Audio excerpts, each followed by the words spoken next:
Marami sa atin ang siguradong nakarelate sa kwento ni Jonah, na hango sa tunay na buhay. Pagdating sa pagmamahal, marami sa atin ang naiipit sa mga ganitong relasyon kung saan kahit gaano katindi ang pagmamahal mo sa isang tao ay mauuwi pa rin ito sa panloloko sa iyo. Sana'y maging aral ang kwento ni na Jonah at Natoy na masama ang manloko sa kapwa, sa pera man o sa pagmamahal. Lagi nating piliin na maging mabuti at tapat. At sana mas pahalagahan natin ang panloob nating katangian bilang tao kaysa sa ating panlabas na anyo.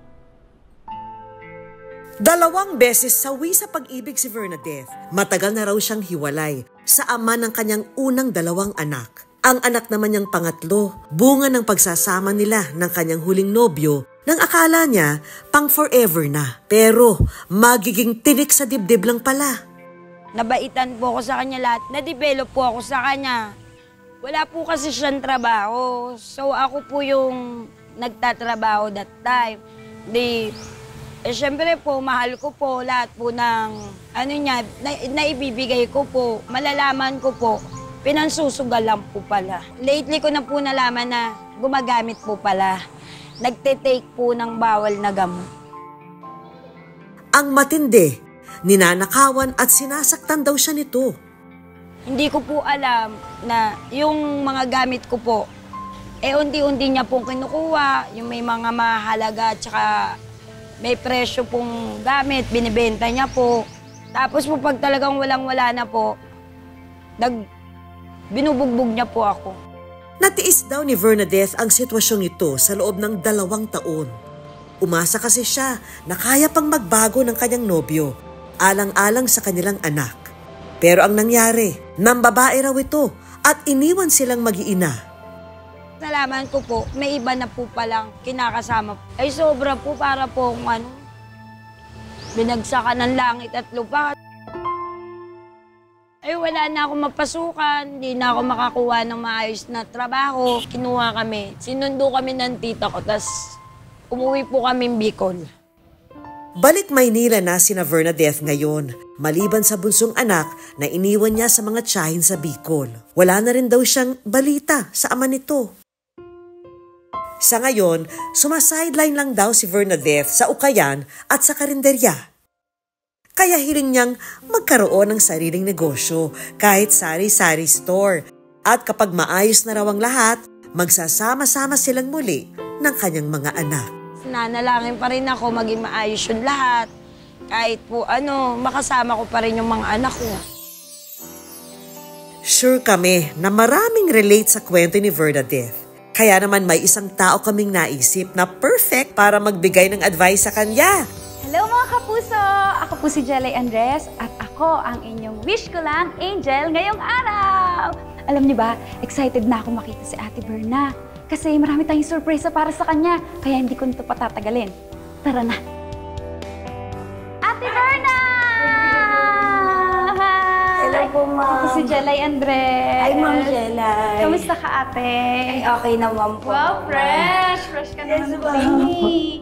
Balita ko, Ate Berna, hindi naging okay yung past relationship mo. Pwede mo ba ang kwentuhan? Konti lang kung nangyari. Yes, ma'am. Medyo nagkaroon lang po ng na-in-love po ako. Ay! Busy na, po. Tapos, medyo naging komplikado kasi po may asawa ako before. Tapos yung po pala, lokohin lang po ako. Alam mo, naiintindihan kita eh. Ganyan din ako eh. Nangyari din sa akin yan eh. Alam mo, lahat ng nangyayari sa buhay natin, merong dahilan. Tsaka maraming blessings na dadating sa'yo. Tsaka yung galit mo, yung nararamdam mong pain, matatapos din yan. Huwag na huwag mong kakalimutang mahalin yung sarili mo. Parate. Nalaman ko rin na meron kang mga kahilingan. Yan. Marami kaming surprises para sa'yo. Excited ka na ba? Sobra. Excited na rin ako. Opo. Ayan, yung iyak mo na yan, alam ko masaya ka eh, no? Thankful. Kaya, tara na. Hindi ko na ito patatagalin. Surprise! Ate Berna! Ikaw ay nakakasama ni Miss Vicky Morales! Wow! Yay!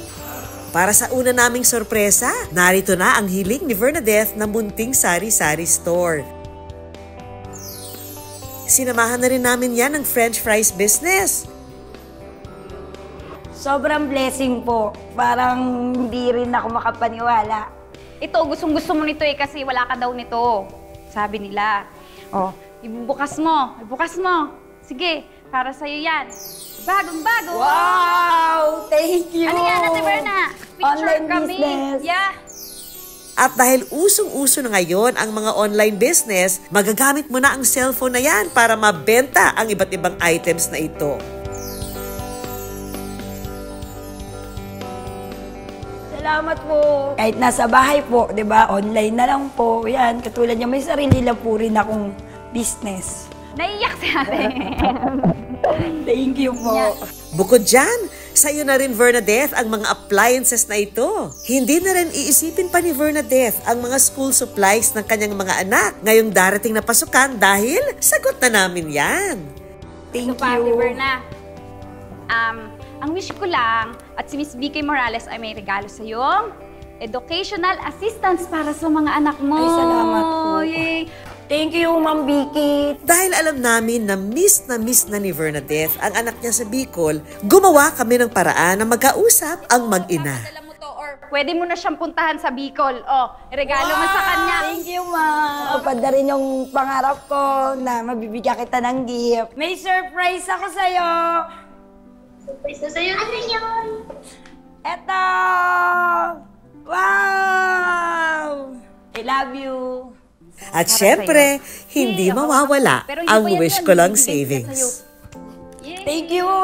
Thank you very much po. Hindi ko po talaga sasayangin to. Mga kapuso, lagi po nating tandaan, hanggat hindi tayo napapagod, humiling at maniwala, hindi tayo mapapagod, lumaban sa buhay. Para sa iba pang mga kwentong itinampok ng Wish Ko Lang, i-follow lang ang Facebook page ng Wish Ko Lang at GMA Public Affairs. Mag-subscribe na rin po sa GMA Public Affairs YouTube channel.